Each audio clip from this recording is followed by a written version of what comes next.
Welcome back to the podcast, Kristen, back by popular demand and Popular demand. Ooh, popular special. demand.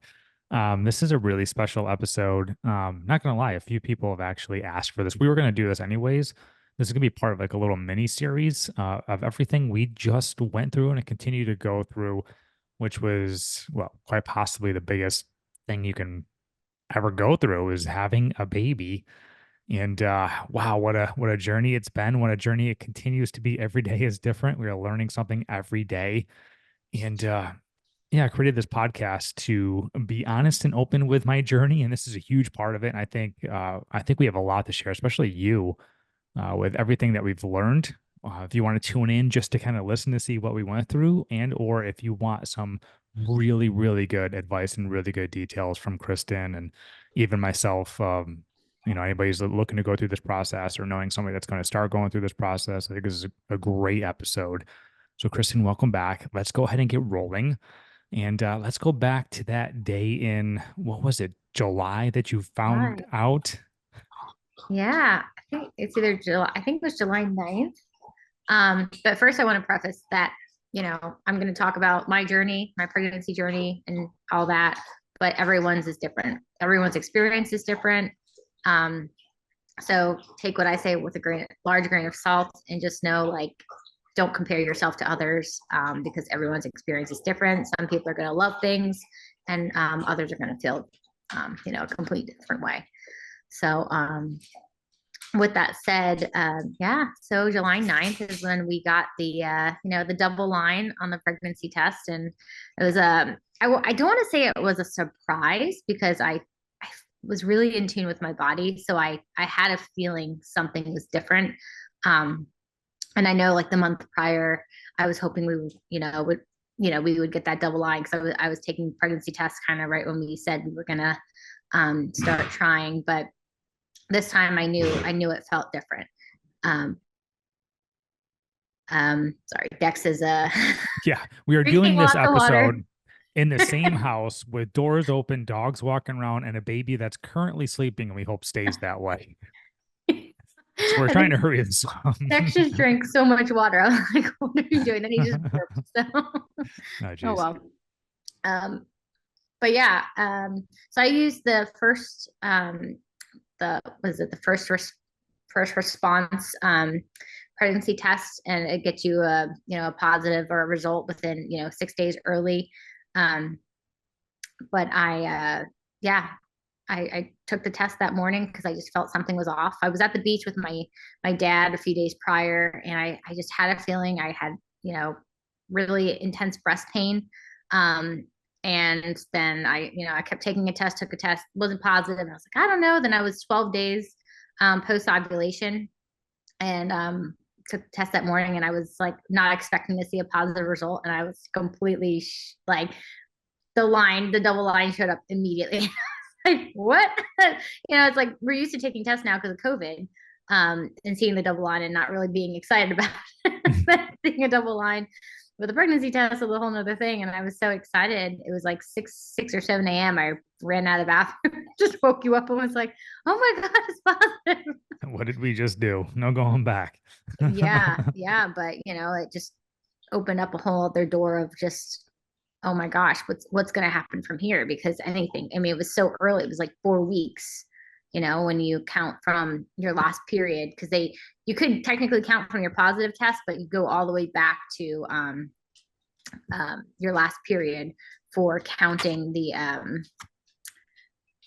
your gestation, when it comes down to, like, what week you are, 39. That's why it's like 40.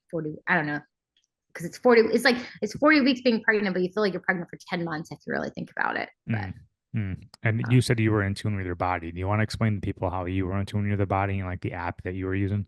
so I was tracking starting in March after we right before we left for Iceland. I made it a point to really start learning my cycle. And then I downloaded the app Flow. Just there's so many different apps out there. I trusted Flow the most, and it had the most information. Um, so I started tracking my ovulation, and the Apple Watch that I had also helped with that because it takes your temperature. There's so many different ways that you can track your ovulation. I'm not going to get into that because there's just so many different ways you can do it and preferences. I went the app route because I've always had consistent periods.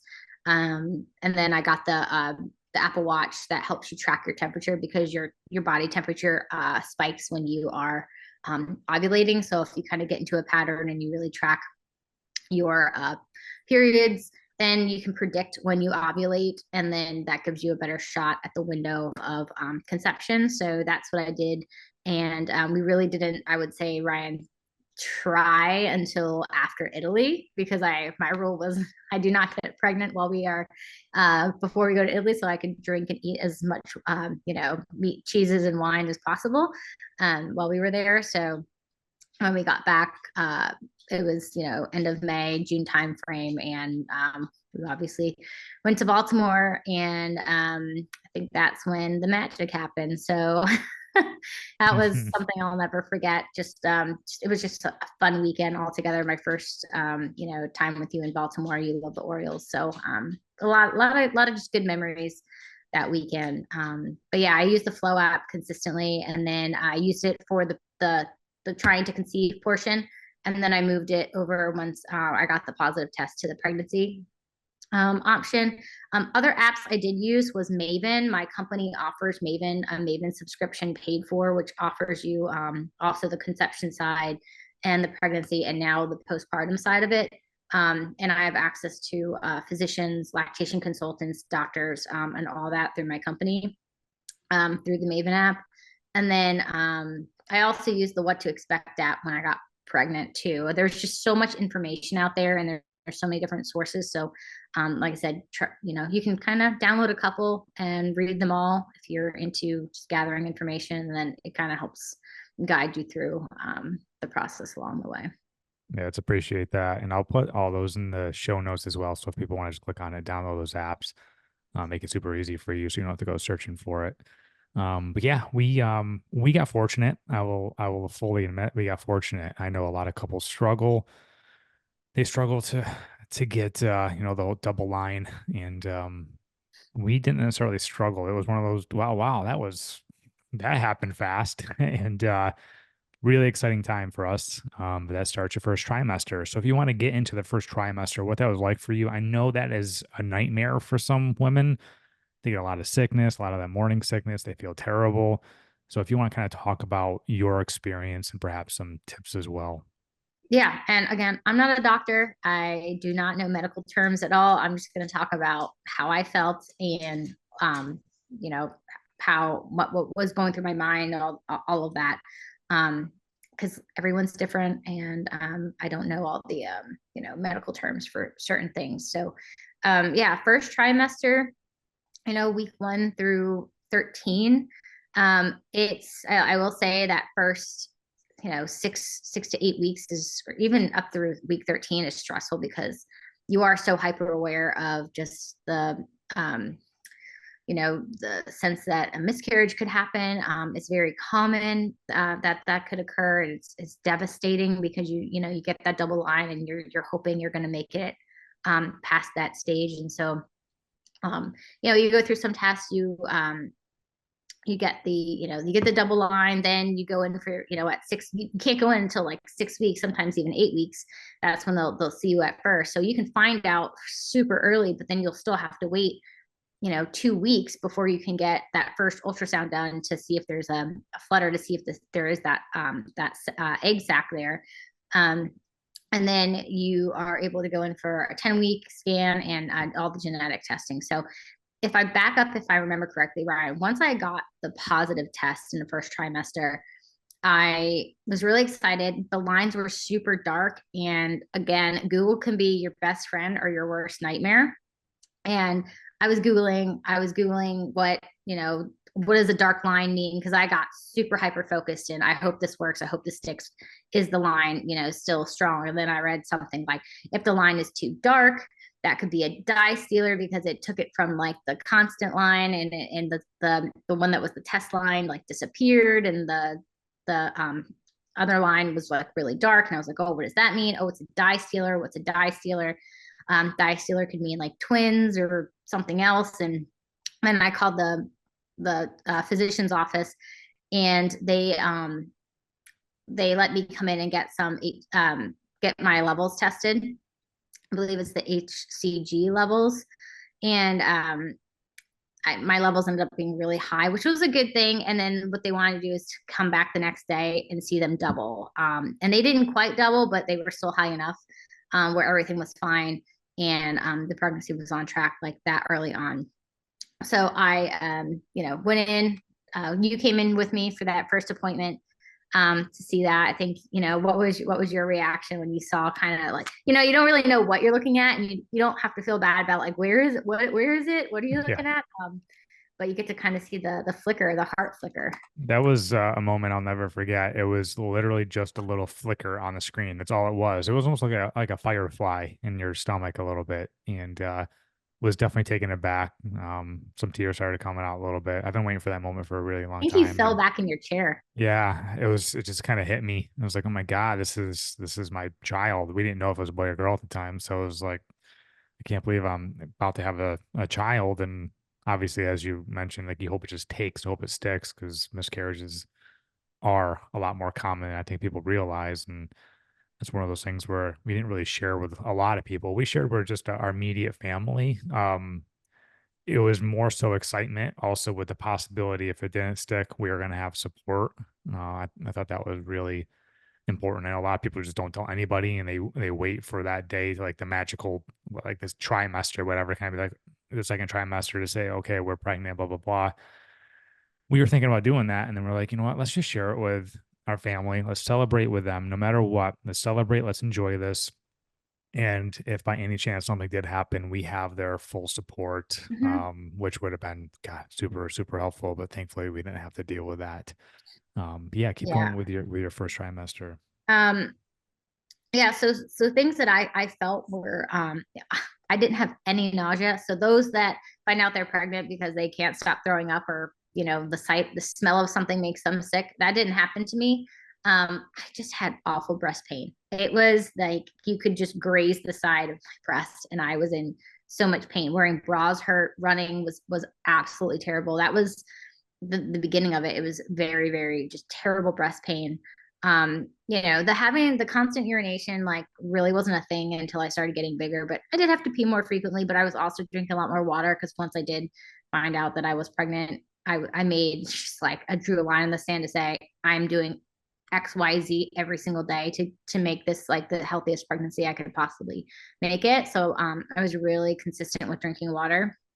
um, I have a really good sense of smell to begin with, but I think it just got that much more intense when I was, when I found out I was pregnant, and that only got, I think, more intense as I was going through each trimester. Which I know Ryan loves how I can pretty much smell everything, and that made You're an X-Men. that's my superpower. I had congestion, which I had congestion to begin with, but I had a lot of congestion the first trimester. I was figuring out the do's and the don'ts of everything. So I wouldn't say my stress level peaked, because I'm normally I run on a higher anxiety stress level. Um, but it was just knowing trying to know what was gonna come, and be prepared for it. But I had a very easy first trimester. I was a little tired, but I still exercised. I worked out. I lifted. I kept my heart rate under 160 the whole time, like throughout the whole pregnancy. I did my best to keep it under 160. There were some times where it went above, but that was the general rule of thumb that I was told. Uh, I think it's, again, I'm not a doctor. If you were working out before you got pregnant and you're not changing anything, it's best just to not go more intense, but you can still kind of keep with your same workouts as long as your body's prepared for it. You just don't do anything new. Um, and then just be mindful of the exercises you're doing as you get bigger to adjust and just accommodate your growing belly. I think that's the most important thing. But yeah, easy first trimester. I think for me, since I'm such a foodie Relatively easy. It wasn't necessarily just, oh, this is easy. It was compared to others, it was compared. probably decently easy. I know you dealt with, yeah, I remember kind of thinking back, you definitely dealt with a lot of fatigue. You pushed through a lot of times. You weren't like nauseous. Well, you actually were nauseous on occasion, but you weren't like vomiting and stuff like Yeah, I that. had So, nausea, but I never threw up, but I did have food aversion. So mhm. eating meats was really hard. I just kind of stuck with things that I wanted to eat. Like I craved apples and peanut butter the whole time. And Or peanut butter avocados. was like the big, yeah, avocado was huge in the beginning. Which some things that I read is like your body craves things that you need. So I was eating, I think I was eating an avocado a day. I was like making guacamole, and eating that on toast, um, where I could, but I really didn't eat a lot of meats because it was just really difficult. Like the smell and the thought of eating meat just like really made me want to throw up, but I didn't throw up. Um, I told my job pretty early on about the pregnancy just because I am in a higher level role and what I do is very specific. So giving them a heads up on what was coming down the pipeline. I told them, I think around like end of August is when I shared the news with them. So early on, probably around like 9 or 10 weeks is when I shared the news with my job, which I was glad I did because someone else on my team actually also was having a baby like 4 weeks before me. So it was almost like a third of our team going out on maternity leave at the same time, which is pretty big. And then we did genetic testing. So we opted in for all the tests when it came to finding out kind of the health of the child, just so we were fully understood kind of what we were getting into, and thankfully everything turned out just fine. The genetic testing includes like cystic fibrosis, Down syndrome, all of that, anything to be concerned about. And yeah, things all came back well. We also find out the gender through the genetic testing, which was the hardest thing to not look at those results because they were, well, we had them for like 6 weeks or I four don't think we four have weeks. that long, but I think we got it like mid-September and then we waited till the beginning of Oh my October. And gosh, that was terrible. I did an episode on that. So anyways, who's like interested about the gender reveal and all this stuff, go back a few months, go find that episode.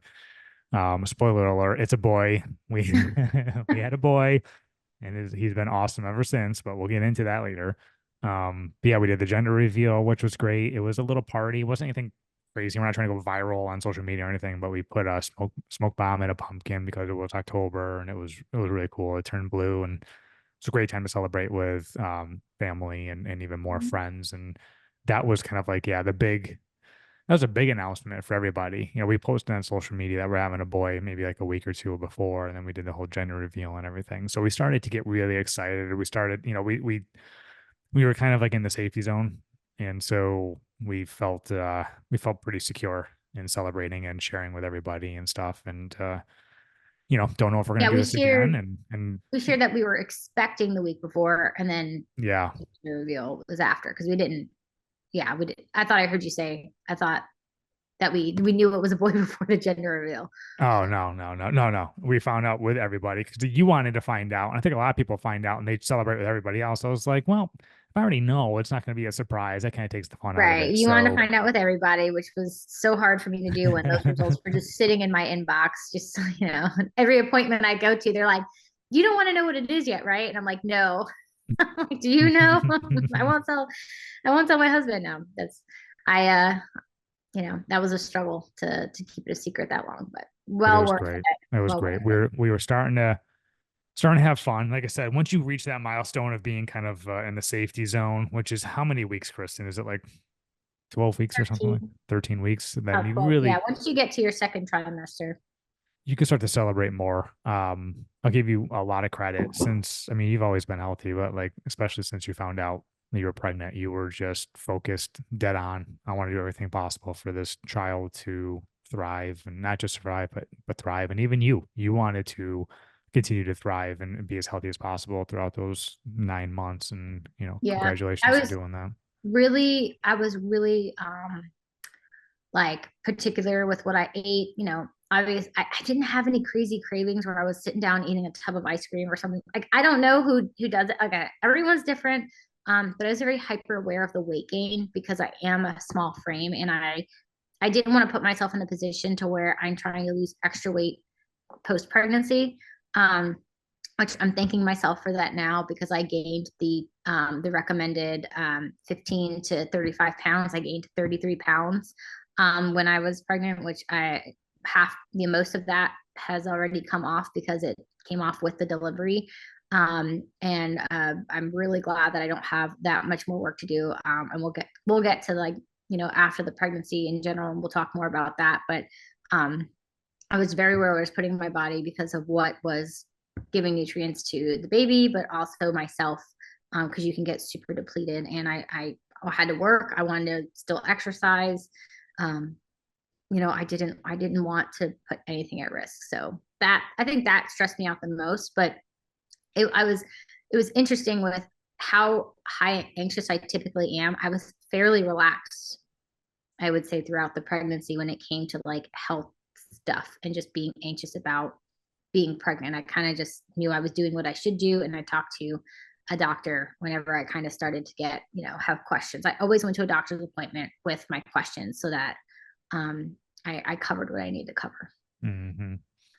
Yeah, so Um, I think we put a bow on trimester one, right? I mean, it mhm. was kind of went as good as we could. Oh, it was almost honestly everything was going so well that there was a slight like guilt to it, and or Yeah. is this real? Yeah. Which it's a weird mindset, but it's just kind of how we're like, wow, this is going extremely well. We hear all these stories about people really struggling, and that's I don't know if that's the more likely scenario than what we got, but let's just say we feel very fortunate. We are very fortunate. Wouldn't take back anything. It was an amazing experience. But is there anything else you want to say about trimester one before we really kind of start hitting into trimester two?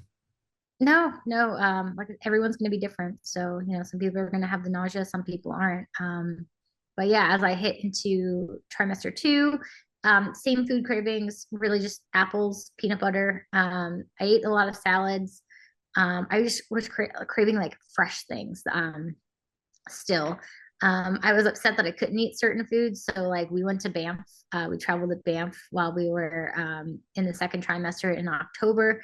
And I was so upset that, we were in such a cool spot. I couldn't like sit outside and have a beer and like look at the mountains or, enjoy the fondue, the fresh fondue and like all the spread. I literally stressed about everything I ate anywhere. When going out to eat was so stressful because I asked, does this have pasteurized cheese? Does this have this in it? Does this have that? I had to dissect everything. So I really felt better about making my own food because I can control what was in it. You have to be careful about foodborne illnesses like listeria and anything that's maybe not cooked that could have bacteria in it because that could be bad. So like, I just went down rabbit holes of, is this safe to eat? Is that safe to eat? I'm sure Ryan, you were like sick of me asking that every time.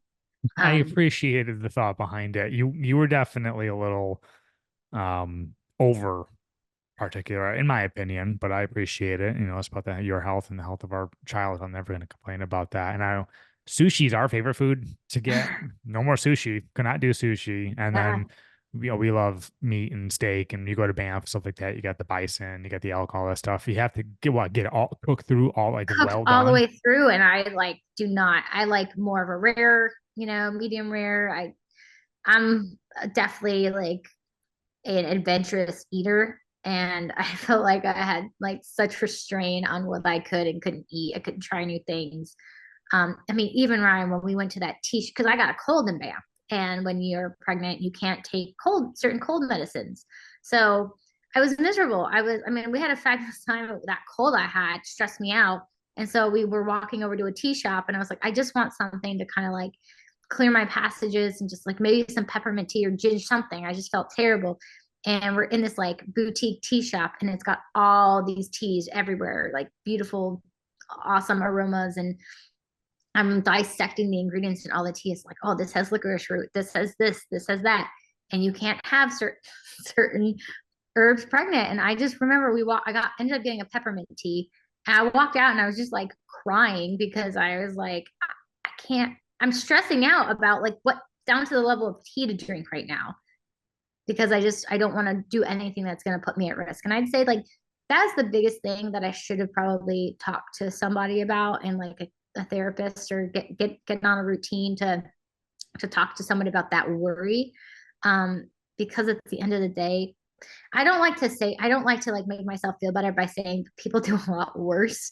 Um, but I didn't want to screw anything up. I felt so lucky that everything was going well that I felt so much pressure to just like, do what I can to like protect, our baby. I didn't Hmm. want to do anything. I didn't want to make any mistakes. But I was stressing myself out, like in the meantime, overthinking what tea to get. Yeah. I mean, like I said, I appreciated why you were doing it, but I saw you stress yourself out sometimes to a level that was probably unhealthy in itself. And, I think that's a learning point for you if we do this again. And for anybody listening to this, like, yeah, be aware, but don't drive yourself absolutely insane because you could easily do that. So I guess, yeah, just be aware of what you're eating. You do a great job of cooking at home, and it makes things a lot easier when you have 100% certainty of what you're ingesting. But Mm-hmm. yeah, there are a lot of things that another thing is too I want to hit on real quick is that there are common foods you should just not eat during pregnancy. And there are a lot of foods that go back and forth. You can Google all day, can I eat this while pregnant? One website says no, the other one says yes. And And then Europe you is all different too. Like if you go in another country, they're like, because I talked to my European coworker, and she's like, "What do you mean you can't eat deli meat, or you can't eat this or this type of cheese?" And there's like much less regulations outside the U.S. and mm, recommendations too. that's really good to know.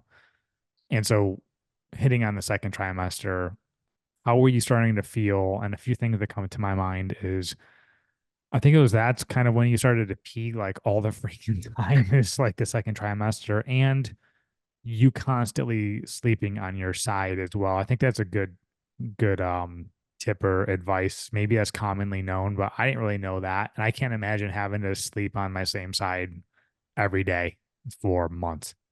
Yeah. So things in the second trimester, obviously we found out the gender. I was starting to get a little bit bigger, so I was starting to show. I could still wear some jeans and leggings, my regular clothes, but it was starting to get, a little difficult. And, you don't look pregnant yet. You're getting bigger, your belly's getting a little bit bigger, but it doesn't have that bump. So you're just like, people just think I've gained a few pounds. Not necessarily, looking pregnant. So I felt like I had to, say I was pregnant or something like that, just so that, self-consciously I gained a couple extra pounds. I felt better saying I was pregnant, so I didn't feel judged.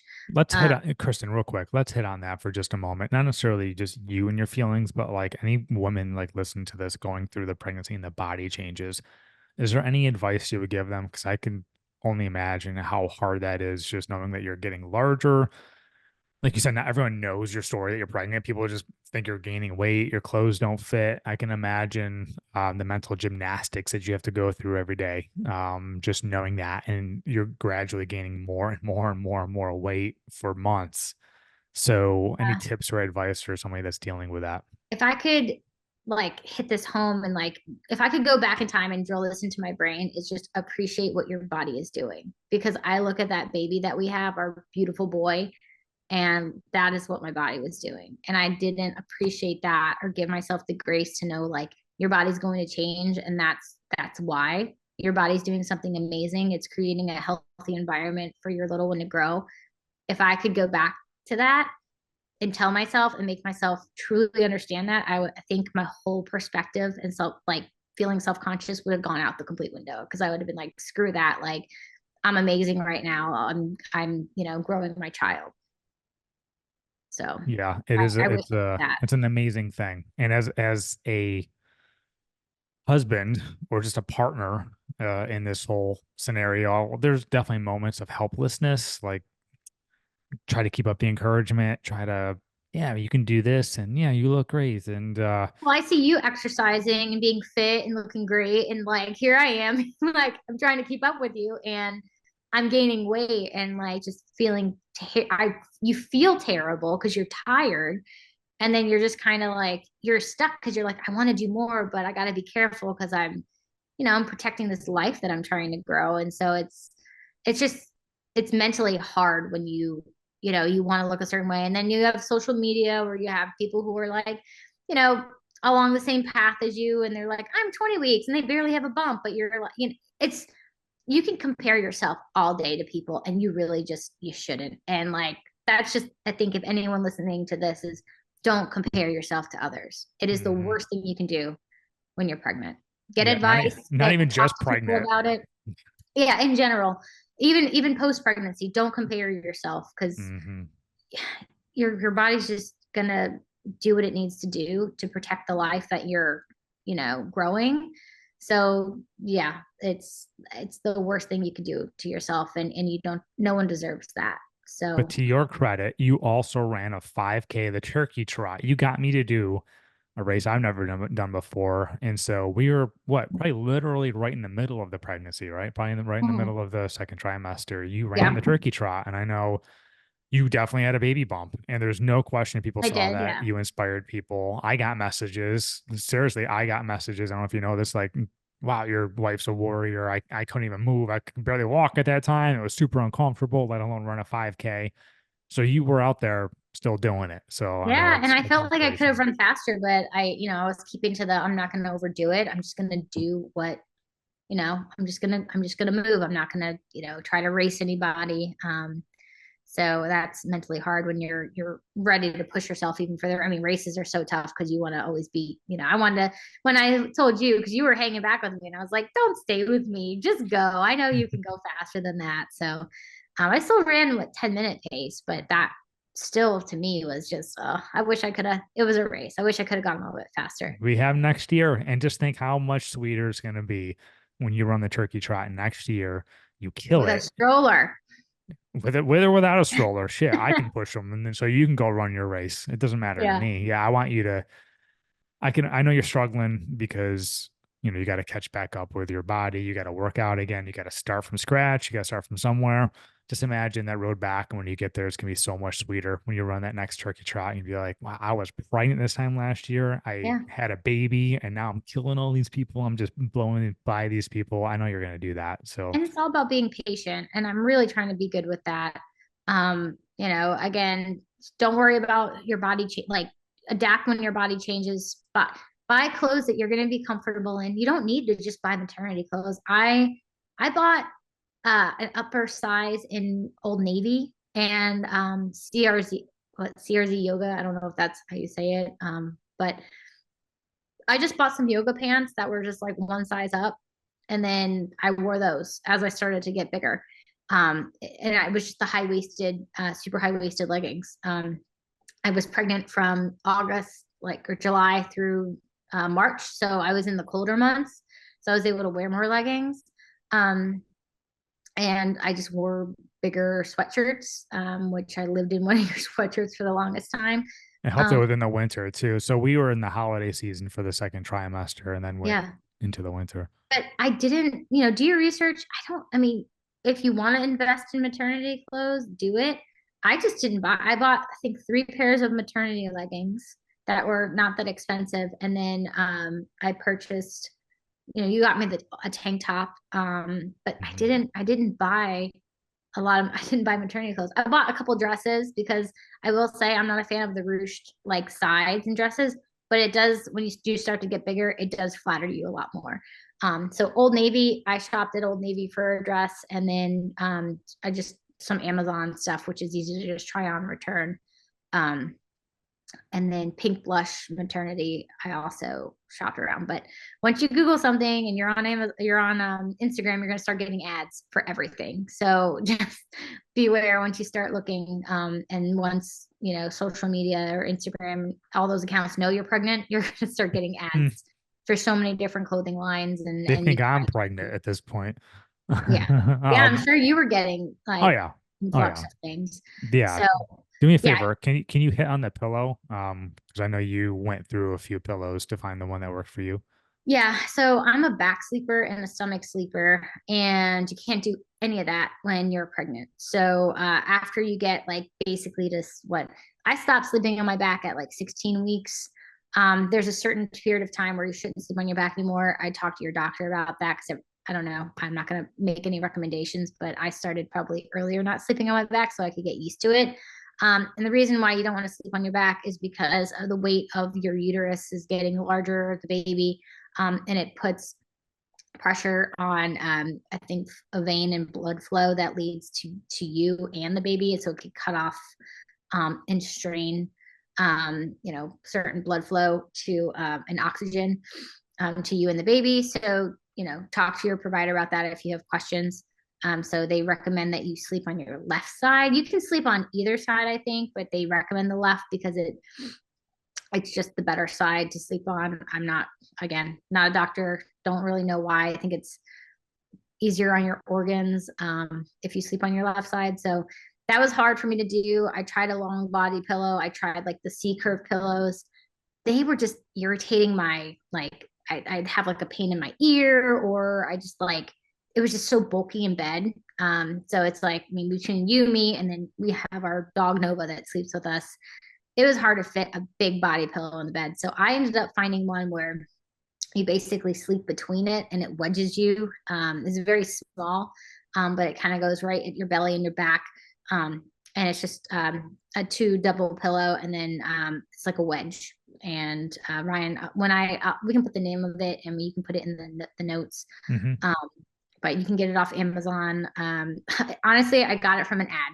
Knew I was pregnant, saw it on Instagram, and I looked into it, and I was like, let me give this a shot, because I had tried like the big ones, and I was like, I don't want something so bulky.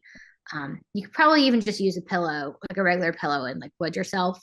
Um, but it just helped me sleep on my side a little bit more rather than like the big pillow. And I did sleep with a regular pillow between my knees to support my hips and my pelvis. So that's pretty much what I used. I didn't use the big body pillow. Some people like that, but it didn't work for me. And the second trimester is kind of when we started to gradually construct the nursery, which was fun. It was cool to put together a room. It was actually kind of a blank slate for us. We left that room kind of empty so we can work out in it and just do a bunch of stuff. So we didn't have to like get rid of a bunch of stuff, which was really nice. And we came up with a theme of like national parks and animals, wildlife animals and stuff, which we both love. It's kind of part of who we are. Is we've been on plenty of adventures and hikes and explorations, and so we took the wildlife theme. We have a bunch of like stuffed moose and bear and little wolves and stuff around the room right now I for him, think which I every thought was stuffed cool. animal we have in that room we've seen in person. Mm, yeah, you're right. You're 100% right. Yeah, it was just it's really cool. It's part of who we are. We also want to introduce that to him at a young age. How cool that is, and to he's going to be joining us very shortly for some hikes and explorations, and yeah, super cool. So enjoy that time, whatever your theme may be, or however you want to construct your nursery. Enjoy that because it is very personal and unique to you and what you want to expose your child to, and that's the direction we went in. Think it looks pretty sweet. Perhaps I should follow up this post with some pictures of what it actually looks like. A lot of our books are like that too. We're going to introduce them to a lot of animals when we read them those stories and stuff. So really, really cool. And then, as I mentioned, the second trimester was during the holidays. So once again, got to continue to monitor what you're intaking. There's a lot of food and stuff like that. So just be aware. And is there anything else you want to hit on with the second trimester? Or do you want to move Yeah, on to second the third? trimester, you do the anatomy scan. So that's where you actually see a baby, not a Wow, that little was the gummy second. bear or a bug. You actually see, the face and like the nose and the outline, and they measure everything to make sure everything's going on track. And then you start to feel movement, which is like just the coolest thing. That's one of the things I miss the most about being pregnant, which I never thought I'd say I miss being pregnant, but I do miss the baby movement. Um, and it was cool when she started to be able to feel him in the third trimester. I think in the second trimester it was really only me feeling kind of the flutters here and there, but it got to a point when I got a little bigger, you were able to start feeling him, which was fun. Very uh, unique experience for sure. Very, very unique. It's very foreign. It's kind of awkward, honestly. Like you put your hand there, you feel a foreign object move, and you just kind of like picture it's a human. It's a growing human. It is a very unique and, like I said, somewhat awkward experience, but really, really cool. Very, very cool. mhm. You want to Yeah. move on? Other things I would say to check off your list in the second trimester is to get signed up for birthing class. Learn and get to know what you're going to have to do, and get your partner on board with what is going to be required of them as well. Um, figure out what type of breast pump you want and what's available to you through insurance. There's so many different breast pump options. So think about like if that's the journey you're going to take, maybe you won't breastfeed, which is totally fine. Formula is great. But yeah, figuring out just ahead of time because that third trimester goes by really quickly. So get some of those other things sorted out in your second trimester. So take a birthing class. Um, Or at least sign up for one. We signed up for them because they were packed and they we were had to packed. sign Yeah. up for a few months in advance. So that's good call. So take a look at the schedule. We signed up for that birthing class, like what to do when you bring your baby home. I did a daddy boot camp class, which is super beneficial. I learned a lot from a guy's perspective, how I to was so glad you be took there. that. I know I signed you up for it, but I'm glad that you're happy that I signed you up for it. Yeah, there's things that I learned and there's things that I can bring back and be like, hey, no, they said this and this is what I should do. And it wasn't just kind of something I Googled or something I heard. It was And it wasn't actually me from telling you experts. either. Sometimes I tell you things and you're like, oh, really? Okay. But then Yeah. you heard it in the class and you're like, oh, okay, she was like, this Yeah. was serious. It does. Well, yeah.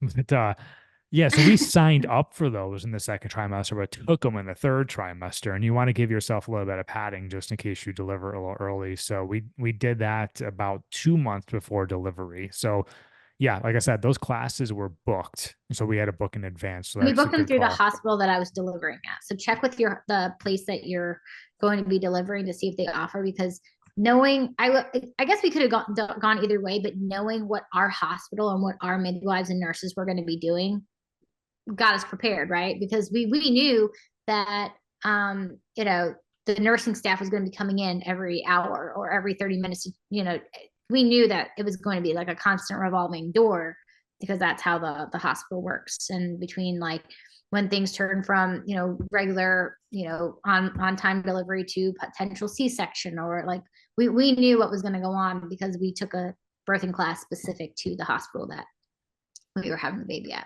And I can't help but mention, Kristen, you're giving so much great advice, and there's still so much more I know we probably aren't even hitting on.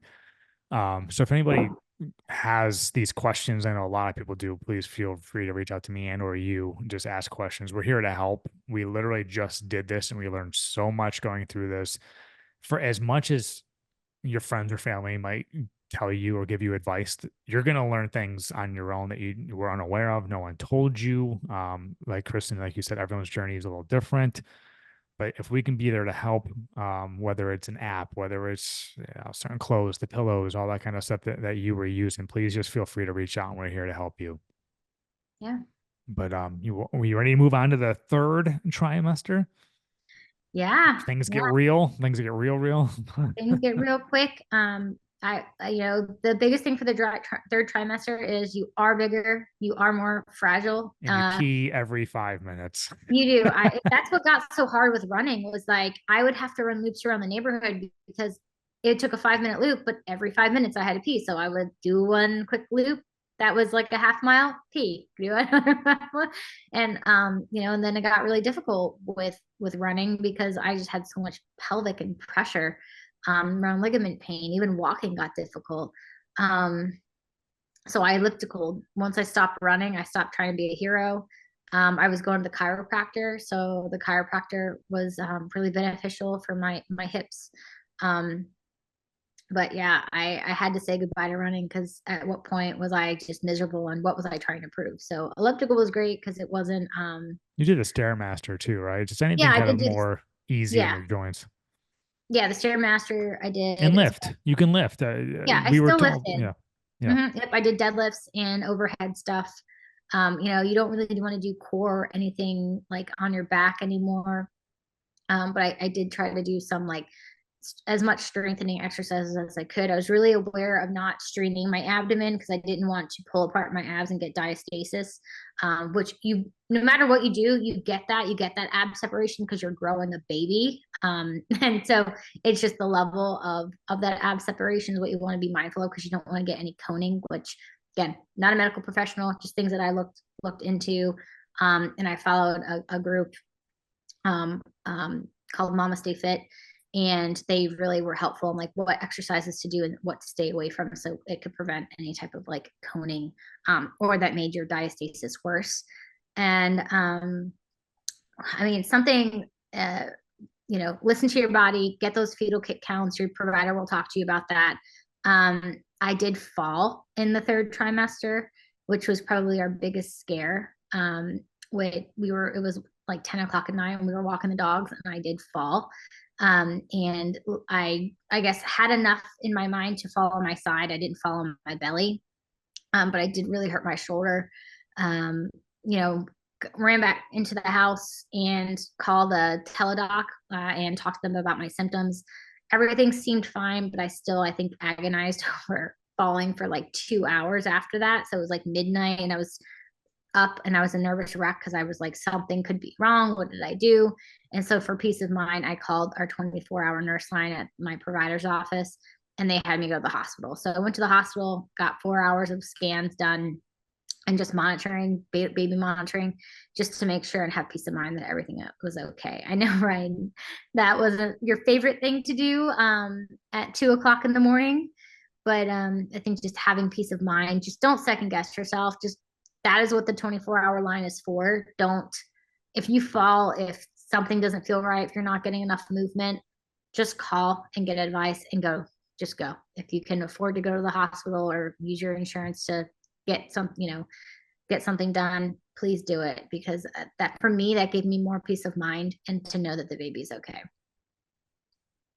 Great Um, advice.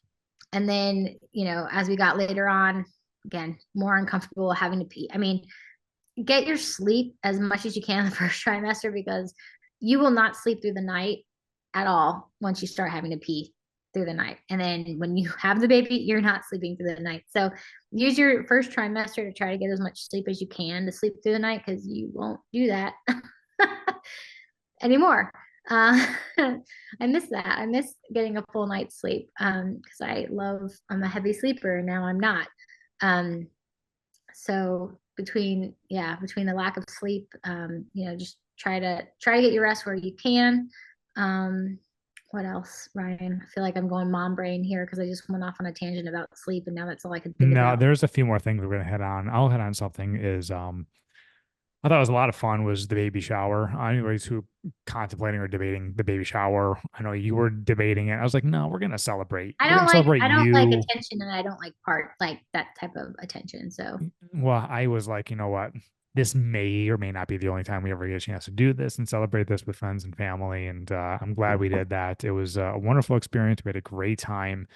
Not only that, you honestly really get some really good stuff, and it's a nice leg up. It's a nice boost when you're in your third trimester, and there's so many things to think about. You're going to forget things, and especially for people, we had a lot of people that had kids already, so they're very well aware of what we needed and perhaps what we can skip out on. We could talk about that in a future episode, and I know we will. Is like some great tips and advice of things we've bought or things we've skipped on.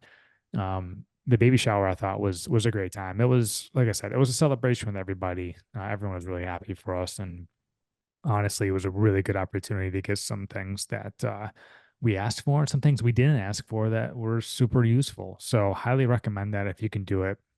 yeah, I was Definitely go really for it. picky about what I put on the registry because I did a lot of reading about don't overload what you need and what you don't need because you're not going to really know what you need until you have the baby. So obviously there's basics like you're going to want the diapers, but even diapers, you'll know what diapers you like and which diapers you don't like because there are some, Ryan, we have where we're like this is terrible. Like he is peeing through everything. We do not like this brand or this wipe is irritating or he's got a Mm-hmm.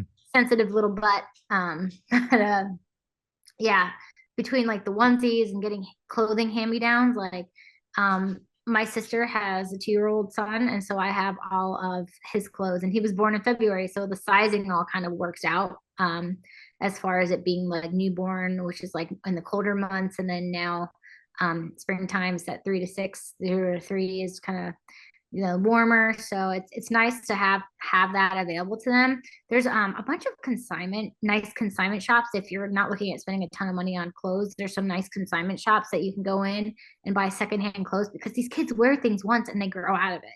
So like I can't stress enough, don't spend a ton of money on, if you can find deals, don't spend a ton of money on this stuff because it's going to be, you're done with it unless you can save it for a second kid. you're not going to need it. So you can always put it on Marketplace. Marketplace has been what, Ryan, fabulous for us. That's where we got the crib. We've got Hmm. so much on Marketplace. If you It's think about it, like great. it's people only use this stuff for a couple of months and they're getting rid of it. And it's like saving hundreds and hundreds of dollars. This stuff adds up real fast. A crib, changing table, God knows what's in the nursery and all the little gadgets and stuff that they need or whatever. I mean, people use this stuff for a month and get rid of it. It's like, yeah, I'll take it for half off. Hell yeah, Yeah. it's a I mean, great even a deal. changing table, Ryan, we ended up changing up because we got like the big changing table, like wooden thing, but then we were thinking about it. I got a nice like padded changing pad, and I'm like, he's gonna pee right through that. We're gonna have to change that cover constantly. So we just got one of the like silicone ones that you can just wipe down. It's just ease. Which how many times has he peed and pooped all over that? So just yeah, do some, keep it simple. We We're did gonna get a give we're gonna closet give our system. favorite things to buy and things to skip out on in a future episode. Yeah, but Hint, keep hint. your registry. Ask for gift cards. Ask for gift cards. Hmm. We did a diaper raffle, which was fun, where people buy diapers and then they get into a raffle for a gift card. But the baby shower was fun. I will say thank you, Ryan, for pushing to have that because it was a nice time, and we did get the things that we did really ask for that we needed. So it's worth having. Um, and then yeah, third trimester, and I I want mean, you to touch on gestational diabetes, which is something that oh yeah, we were way more aware of than I was. yes. So I got my gestational diabetes test done, I think at 28 weeks. So um, let's see, was it? I think it's 28 weeks. Yeah, I got it done at 28 weeks, and basically there's nothing anyone could get gestational diabetes. There's no like you're gonna have gestational, no one will know. I mean, you could be the healthiest person in the world and still get gestational diabetes. There's like it's just gonna happen, or it's not gonna happen. There's no obviously there's a test for it, but you don't know until you take that test if you're gonna have it. And even if you're borderline, they're going to make you take a second test. So if you fail the first test or if you're borderline, they're going to make you take a second test. And what that test entails is you drinking a sugary drink that they offer you at the office. And it's really, I didn't have to try it because I opted to take this other thing called Fresh Test, which is it's approved and my doctor's office carried it. And it's a powder that tastes a lot better. It's got more natural sugars in it. And I didn't feel like nauseous or sick after drinking it. I know a lot of people who drink like the little, it's basically like a, I don't know, very sugary, orange juicy type drink that people just hate. So again, I didn't have to experience that, but as soon as I saw that there was another option, I opted to try it. It's called the Fresh Test, and Ryan can post that in the notes. Um, and I found it out from my other friend who had tried it, and also an ad popped up on Facebook and on Instagram once they knew I was pregnant because your information is just out there. Yeah, highly recommend it. Tasted really good. It had like a minty lemon flavor to it. It was, I did not feel bad. I did probably have a sugar crash afterward in the afternoon. That's Because right. You passed out. Yeah. yeah, I think I slept for like 3 hours because it was just, I'm not used to intaking that much sugar. I want to say, how many grams of sugar is it? Is this the fresh test or the normal test? The fresh test. It all has the same. It's a glucose test, and I think it's got 50 grams of sugar. Yeah, it's 50 grams of sugar. So if you get a frappuccino every day, this is right up your alley. Yeah, but it tasted. It was very refreshing, considering the amount of sugar that's in it. So yeah, highly recommend that as a different option instead of doing the one that's the ready pre-made liquid that you have to And drink, if and you you have do to drink have it in 5 minutes. So you have to drink it in 5 minutes, and then so they take your blood beforehand and they take it after. You have to if wait you for an do hour. have gestational diabetes, then like you passed. But like, what Yeah. happens if you had not passed? You have to be basically you have to I think you have to get like, just treat it like you have diabetes. And you have to get your levels checked. You have to be very cautious about what you're eating. Make sure you're not eating any like, sugars and processed foods. Unfortunately, because I didn't have it, I kind of just closed that door and didn't look back. So I don't think I can really speak to it. But I just know you have to be very, very careful about kind of how you eat, how you exercise, hydration. Basically, you know, your body's going to act as if it's, has diabetes, I think. Mm, mm. Wish And I probably looked into it more, but sorry, I just didn't. and I know you got somewhat of a scare with a few weeks to go as far as the stress test goes. You went to the doctors to get a test for our son while I was at a different doctor's for my own personal appointment. And you want to explain what happened? Yeah. So when you go into the office, I think it was when I was 37 weeks, they did they did a stress test, and it's called what a non is it a non-stress test, NST. And they weren't seeing too much of a spike in his heart rate. He was kind of just, he was moving along. He was moving. He had some fetal movement, but he wasn't getting some like rapid movement like they wanted to see. So they considered that like a fail, which meant something could have, been off. So they sent me to the hospital for monitoring. Got about 2.5 hours of monitoring where they hook you up to a bigger monitor, so they could see him move. And he woke up. Apparently, he was just in a sleep cycle, which can happen. But I recommend asking questions if you ever feel like there's a lack of movement. Just go get ask for a stress test. Or talk to your provider about it. And don't ever feel like you're, you know, acting like too concerned, because you can never be concerned enough, because you don't know what's going on in there. And it's best to just kind of talk to your provider and get tests done that are safe for you and safe for the baby to do, just to see how things are going in there. And yes, that was a scary moment, but everything turned out to be just okay. Within a few hours, we all come down, and that Mm-hmm. was about what 2 weeks before the due date, and the due date was the 21st of March. And Yeah, so the next they few also said I weeks, was measuring early, so that I went in for that 37 week, and they said I was measuring at 39 weeks when they measured my belly. Um, and which was interesting. So then they also checked to see if like maybe my water had broken, or like what my amniotic fluid was, which I had a lot of amniotic fluid in my belly because my belly got really big. Um, but everything, and then they also did kind of like a short anatomy scan as well to see what the baby was measuring at, and it showed that he was measuring at 7 pounds at 37 weeks, which made me nervous because they grow a half pound a week, at that point. And if we go to 40 weeks, we're looking at a pretty large baby to come out of me. And that's why they scheduled my induction on the actual due date of 3/21. so let's end this episode with what happened on that Thursday. We woke up, went to your scheduled appointment. Talk Mm-hmm. about that real quick. And that's where we're going to kind of end this. And then we'll have the next episode to kind of pick up where this leaves off. Yeah. So I went in that morning just for my regular, Thursday weekly appointment, because after 36 weeks, you go in weekly. And went in to see my midwife, who I've been seeing forever. I was so lucky to have her as my last kind of like check in appointment. And she had a very real conversation with me and was like, "Hey, sorry, you're not dilated at all. I know you're scheduled to be induced later, but hey, you're really swollen and looks really uncomfortable." And then they did an NST on me again and saw that the baby's heart rate was not doing well and not really spiking.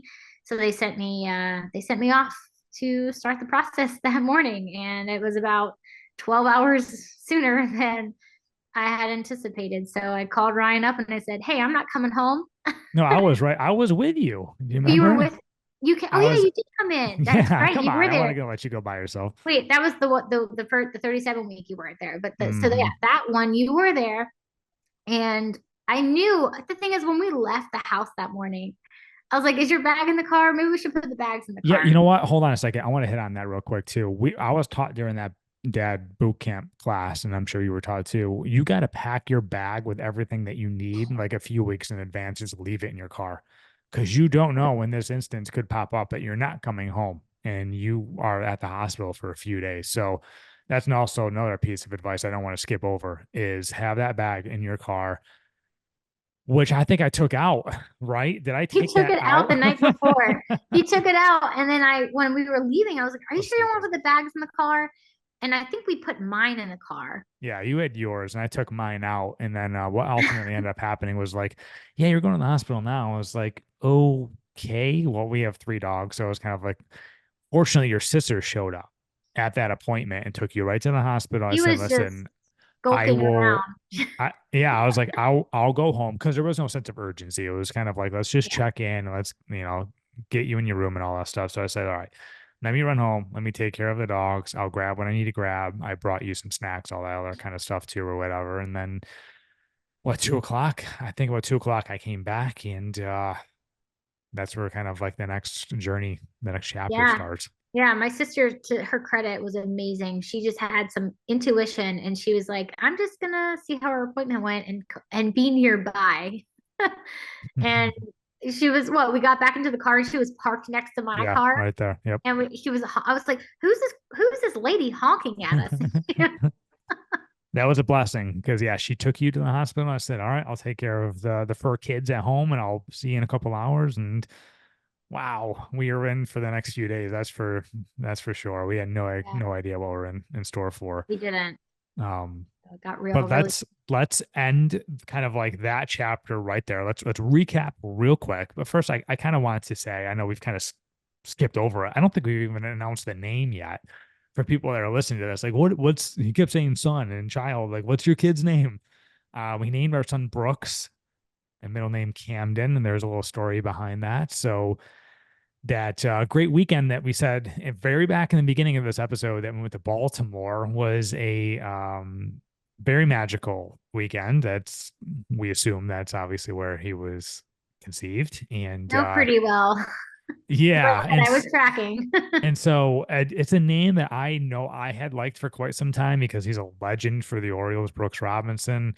We were walking around the ballpark and was kind of like we saw his number 5, and I was like, you know who that is? And Kristen's like, I'm not really sure. I said that's Brooks Robinson. Like he's just an absolute legend. I have his autograph at home on a baseball that's behind me right now.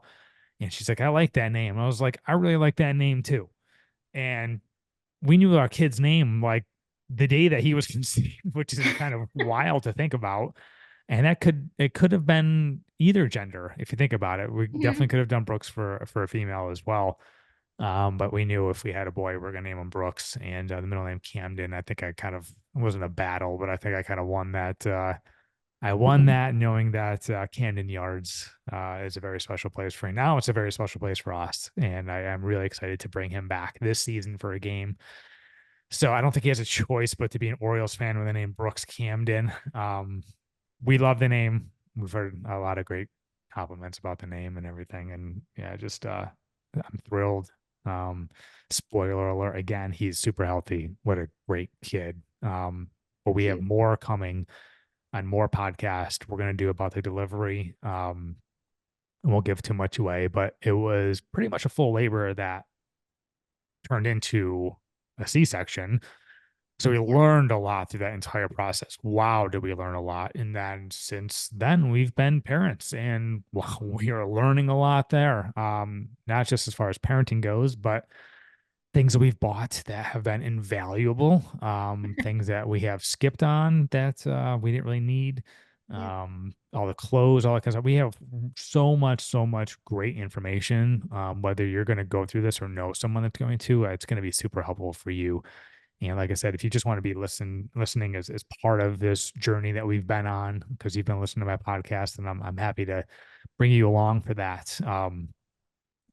Before we wrap this up, Kristen, I want to mention that I think it's fair to say you did not like being pregnant, and I know you're laughing, but I'm saying that because I feel that you got some relief when people had said you don't have to like being pregnant. It's miserable, it's hard, it's a huge change in your body. Yes, your hormones as well. It's just everything is kind of wreaking havoc on your body. And there's a lot of people that say, "Wow, I love being pregnant. It was so magical. It was beautiful. It was wonderful." And you I were don't not know one who of those those people are. people. Yeah. I So if don't you know. want to just kind of go through your kind of like mindset, and if someone else is struggling being pregnant, like what you would tell them.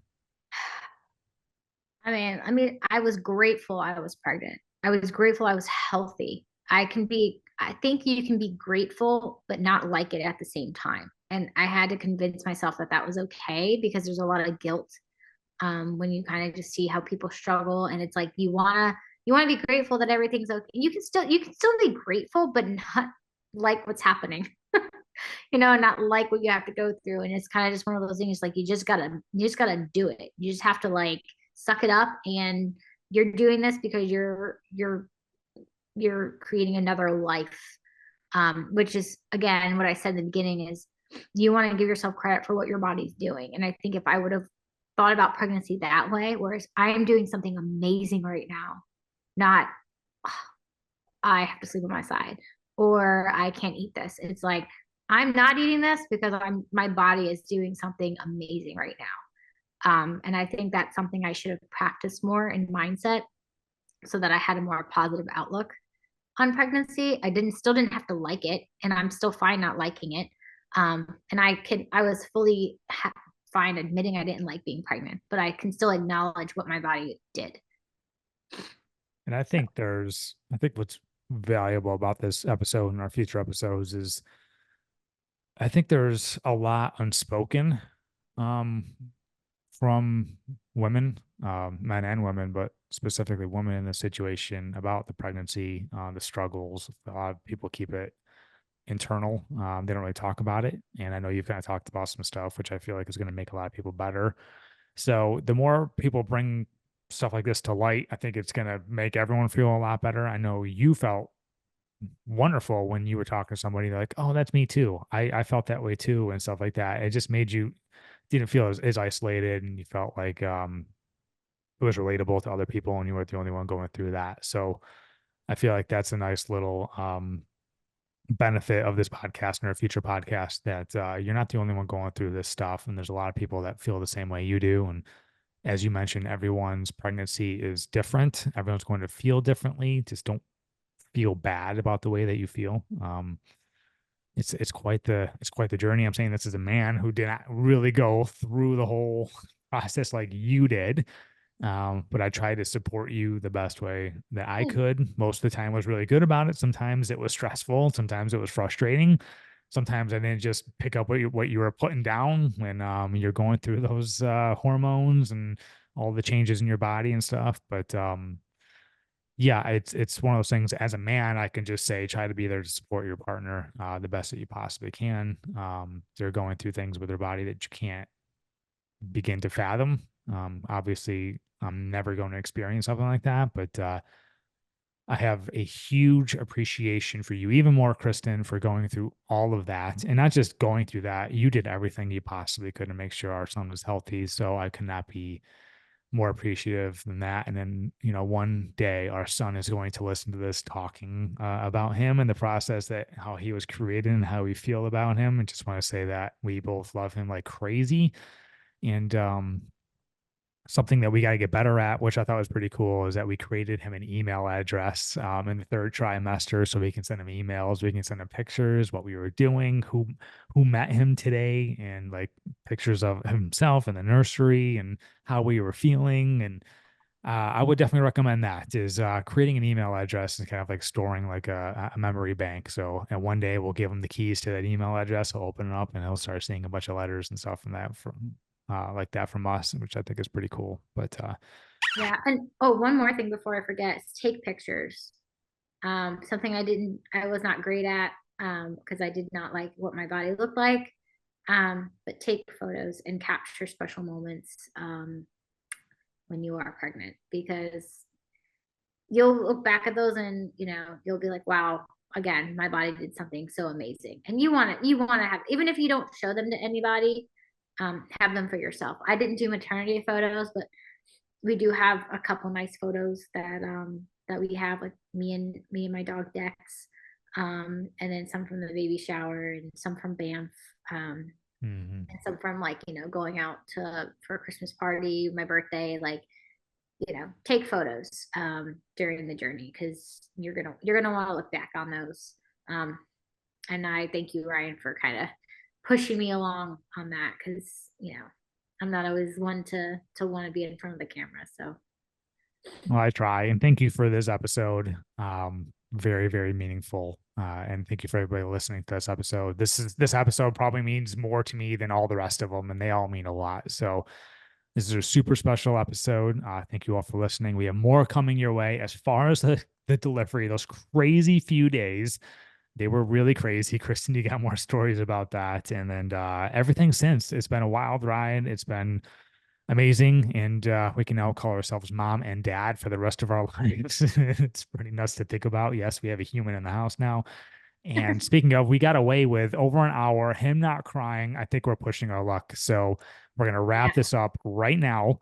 And we'll catch you all on the next episode where we dive into the delivery. So see everybody soon.